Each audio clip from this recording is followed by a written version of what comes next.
Like and subscribe right now, or this will be in your bed tonight. Hello and welcome back to ProRevenge. Before we start, please scroll down and click like, subscribe, bang the bell icon. This means that you will get more videos from me and will really help me out.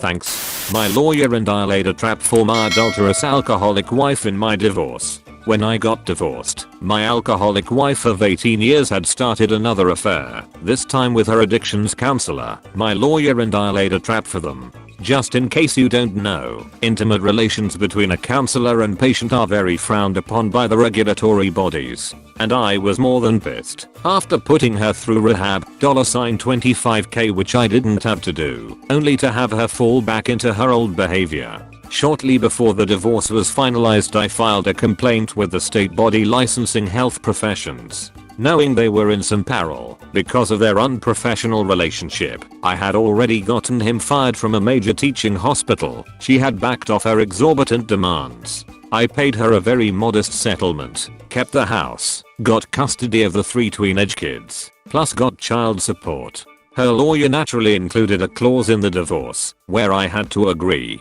to not say anything negative about her lover and their relationship. But the lawyer fucked up and never asked if I had already filed charges and thus didn't require me to rescind them. Her lawyer had assumed I was just bad-mouthing them to neighbors and friends, and it never occurred to the lawyer that we were doing much more. When the Board of Health Professions responded to my complaint shortly after the divorce was finalized, I told them that it would take a subpoena to get me to testify. A subpoena trumps an agreement in a divorce settlement. They were happy to oblige. They stripped his license and placed him on a register of sanctioned health professionals. He never worked again. They were broke in a handful of years and she divorced him when the money ran out. In the interim, his mother had died, leaving a fair-sized estate, so it took longer than I expected. Oh, and the frosting on the cake was that his wife and I traded notes, notably hotel receipts from the time of their affair, that helped each of us in our respective divorces.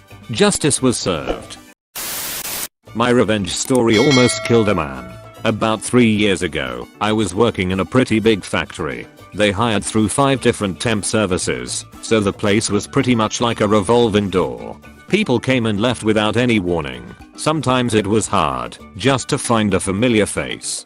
So when someone started stealing my lunches, everyone became a suspect. After falling victim to the lunchbox bandit for a week straight, I'm talking about 6 12-hour days with no lunch. Needless to say, the frustration spawned several evil plans, but I felt the Carolina Reaper would give me the fastest and most effective results. All I know was people were gonna think twice before stealing lunches. I spent all night making the best steak fajitas for lunch the next day. I finally minced the Reaper peppers into a nice piccoli gallo and topped my devil fajitas off. I carefully placed my fajitas into a Tupperware bowl, garnished them with cilantro and limes, then covered them with a clay lid to display their beauty. The next morning, about an hour after I placed them in the fridge, a woman started screaming for help. I ran to the lunchroom to find the lunchbox bandit laying on the floor gasping for air.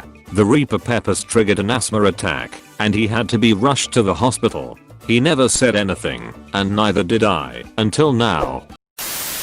You picked on the wrong underdog, guy. Someone just linked me to this sub, and boy, do I have a story for you guys. I'm still proud of this to this day. Obligatory throwaway disclaimer, and all names are changed. A few years ago, I was working in a job I really enjoyed with a team I really gelled well with. There were about 5 of us working on the same portfolio of projects in different roles, and every single team member was just cream of the crop, incredibly good at what they do. I can't overemphasize how satisfying it was to work with such an incredibly competent, likable group of people. In this job, instead of getting the Sunday night blues, I would get excited thinking about the work I would be doing the next day and planning how we would solve the complex problems together.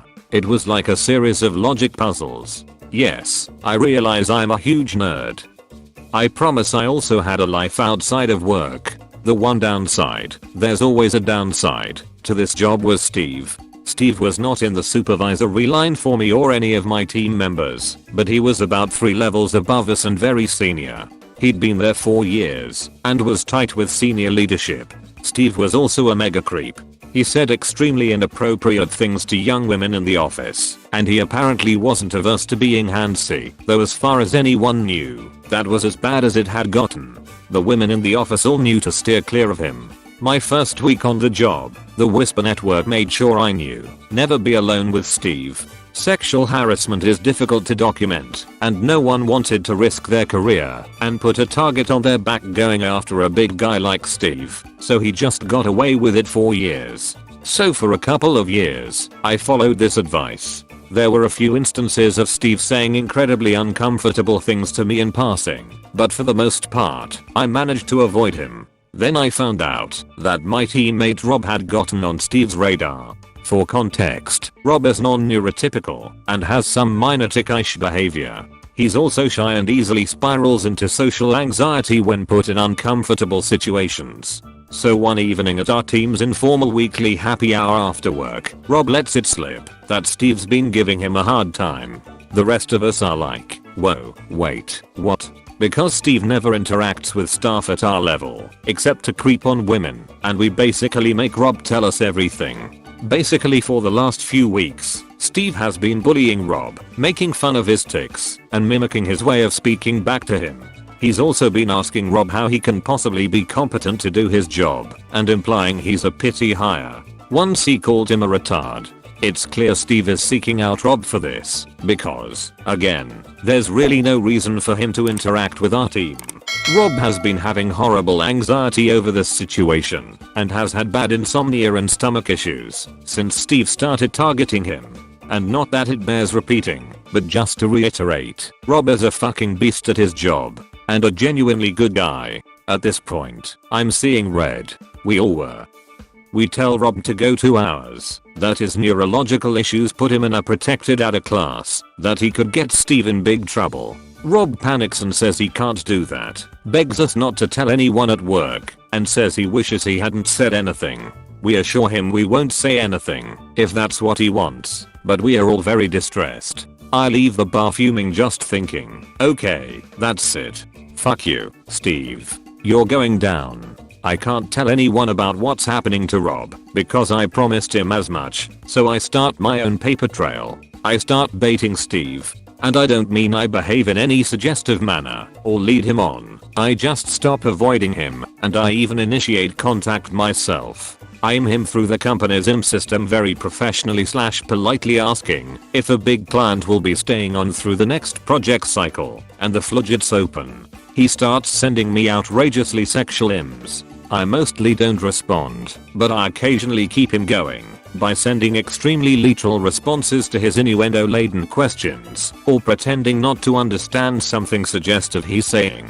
Sometimes when he clarifies, I'll outright say, this isn't appropriate, or this is making me uncomfortable, or please don't say things like that, Steve, but he steamrolls right over me. During this time, I've also been seeing him more in person around the office, and he often says gross stuff to me in person as well. A lot of it not just inappropriate, but bizarre and nonsensical. Is it legal to have an ass like that in that skirt? Lol what?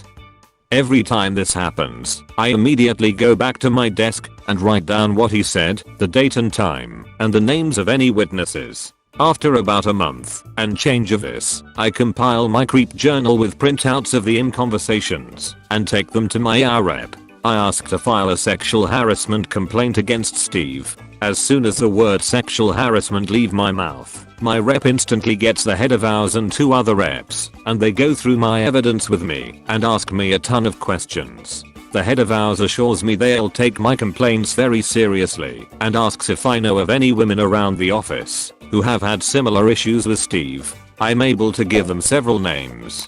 They send me on my way, and 2 weeks later, my rep formally reaches out to me and lets me know Steve has been let go. Much jubilation is had around the office. It took a couple of months for me to piece together the whole story, but basically after my complaint, Bowers started following up with the names I gave them, both the witnesses to my in-person encounters with Steve and the other women he'd harassed. They corroborated what I'd told Bowers, and then through them, word started spreading around the office that Bowers was conducting a sexual harassment investigation against Steve. This emboldened at least 15 different women who'd been biting their tongues about Steve for ages to come forward and tell their own Steve stories. The worst story was from a junior staff member who Steve had sexually assaulted at a company party the year prior. Open bracket. During all of this, it had been asked to go through Steve's emails and IMs, and this had not only been used to validate my printouts as legitimate, but it had found a ton of additional incriminating stuff in Steve's correspondences.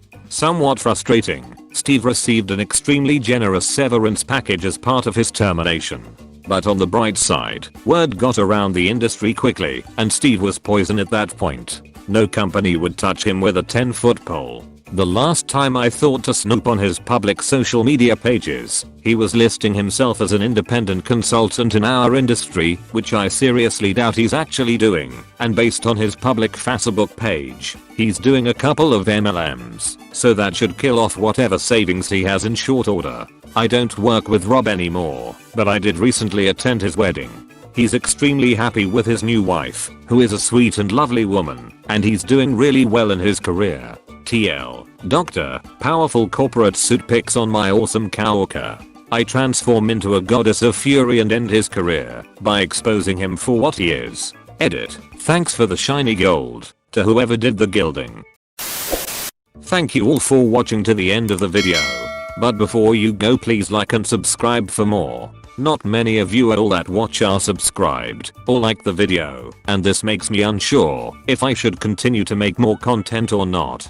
So if you want more content, please like and subscribe. If you don't want to miss out on any future videos, click the bell icon next to the subscribe button. Also, please give me some feedback in the comment section about what I can do better, because not many people comment on my videos, so I have no idea of people's opinions of thoughts about this YouTube channel.